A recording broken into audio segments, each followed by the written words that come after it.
écoutez bien parce que ça va vous intéresser. C'est vrai qu'en cette période un petit peu compliquée, on a envie de booster ses défenses immunitaires. Et vous voulez aujourd'hui nous parler du zinc. Pourquoi donc ? Pourquoi ? Parce que en biologie, c'est-à-dire dans le fonctionnement, dans la santé de la cellule, on sait que le zinc est très important, c'est un métal. Il y a beaucoup de métaux utiles pour notre santé, le fer, le zinc en font partie. Le fer est le plus connu de tous. Et on sait que le zinc intervient de très nombreux moments de la vie de la cellule.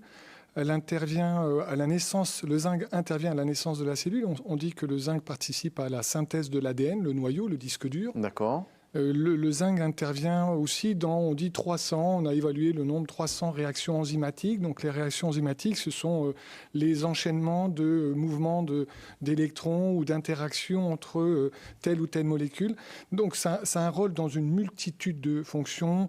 La vitamine D, Laurent, dont on avait parlé il y a quelque temps, dont on sait, comme pour le zinc d'ailleurs, qu'elle a un rôle dans l'immunité, qu'elle est immunomodulatrice. Bon, la vitamine D sans zinc est sous-optimisée. Donc ça veut dire que ça va la booster elle aussi en fait. Donc ça va la booster. En fait, voilà. Donc la nature est très intelligente, notre santé est intelligente. Il n'y a pas quelque chose qui fonctionne tout seul. C'est un tout. Notre corps est un tout.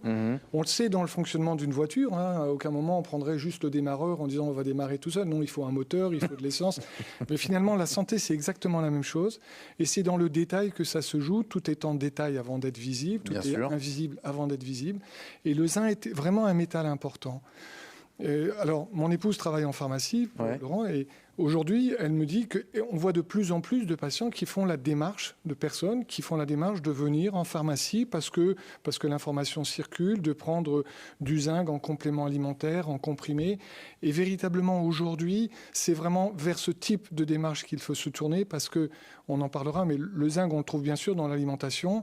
Mais quand on veut booster, le terme que vous avez utilisé, le boost, c'est par définition un bolus, quoi. C'est quelque chose d'un petit peu plus marqué au départ. Et clairement, prendre du zinc, ça a vraiment du sens, d'une façon générale, par les temps qui courent, en hiver, avec cette ambiance médicale. Oui, le sens est vraiment pertinent. Moi, par exemple, sur ma voiture, j'ai quelques voyants qui me disent « Tiens, il manque ça, il manque ceci, il manque cela ». Comment je sais s'il me manque un peu de zinc ? Est-ce qu'il y a des signes ? Ça existe, le ça, signe ou pas ? de la carence en zinc. C'est ça, la question. La carence en zinc, donc quand on parle de carence, c'est vraiment qu'on est... en fond de cuve, pour prendre une expression simple. C'est pas bon signe. C'est pas bon signe quand on est en fond de cuve. Voilà, la carence en zinc existe. Bon, c'est rarissime parce qu'on en a quand même dans notre alimentation, plus au taux habituel qu'on est supposé avoir. On a plutôt des signes de déficit, de manque. Et là, ça peut être la fatigue. Ça peut être, les mamans connaissent ça et les adolescents connaissent ça dans le traitement de l'acné, par exemple. Dans le traitement de l'acné, c'est connu qu'on propose du zinc en accompagnement d'un traitement antibiotique ou d'une prise en charge nutritionnelle, ça dépend. Mais en tout cas, le zinc est vraiment connu dans cette démarche. Vous avez choisi une photo, là, il manquait beaucoup de zinc, parce que, dites-nous, il y en a quelques-uns des boutons. Oui. Donc la fatigue, une plus grande prédisposition, une plus grande, on va dire, fatigabilité vis-à-vis de l'agression infectieuse. Donc, les gens qui ont un statut immunitaire, un statut à se défendre vis-à-vis de l'infection, ça peut être une marque de zinc. Le problème en médecine, on pourrait dire, c'est que tout est tellement multifactoriel. Il y a tellement de choses qui interviennent que si on cherche le responsable en disant, tiens, là, c'est le zinc tout seul, le fer tout seul, la vitamine D tout seul, on risque finalement d'avoir une démarche sans succès, alors que finalement, comme c'est un tout, ça a probablement son importance. Vous parliez de l'alimentation. Dans quels aliments on trouve du zinc ? L'huître est l'aliment... Ah, ça tombe bien.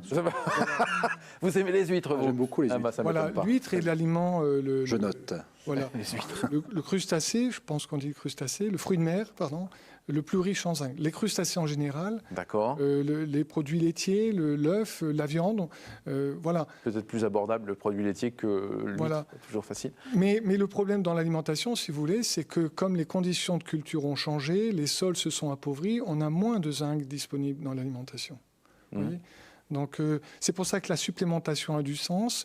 En pharmacie, il y a un nom qui est connu, c'est Effizinc. D'accord. Donc, les pharmaciens connaissent tout ça. Le Rubozinc, les gens, je pense que c'est intéressant de donner un peu du sens pratique. C'est un comprimé, les gens prennent un comprimé. Alors comment on fait justement? On prend sur une durée particulière? Alors une durée donnée? très souvent, quand c'est comme ça, c'est 3 mois de traitement. D'ailleurs, là, ce qui est opportun, c'est que la période de l'hiver est une période où justement on est plus fragile. Donc ça a vraiment du sens de le prendre en ce moment.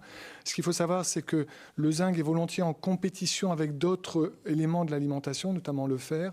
Donc quand on prend une supplémentation en zinc, on le prend plutôt à distance du repas. D'accord. Parce qu'il y a volontiers plus de fer dans notre alimentation de tous les jours qu'il n'y a de zinc. Donc si on supplémente, ce zinc-là, on laisse la place, on va dire, au fer qui, lui, a toujours un petit peu la place au quotidien. Et on prend le zinc à distance, voilà, une demi-heure avant le repas ou en plein milieu d'après-midi ou dans la matinée.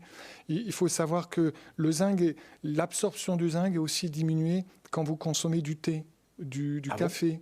Voilà. Donc certaines céréales aussi, parce qu'il y a dans l'enveloppe des céréales des produits, on appelle ça les phytates, qui diminuent l'absorption du zinc. D'accord. Voilà. Donc peut-être pendant ce moment-là, pas trop de thé, pas trop de café. Au moment où vous le prenez. Donc si vous prenez votre zinc, le comprimé de zinc, en milieu ou une demi-heure avant le repas, vous n'avez pas pris votre thé, votre café à ce moment-là, donc ça doit tout à fait être correct. Si c'est dans le milieu de la matinée ou de l'après-midi, ça l'est tout autant.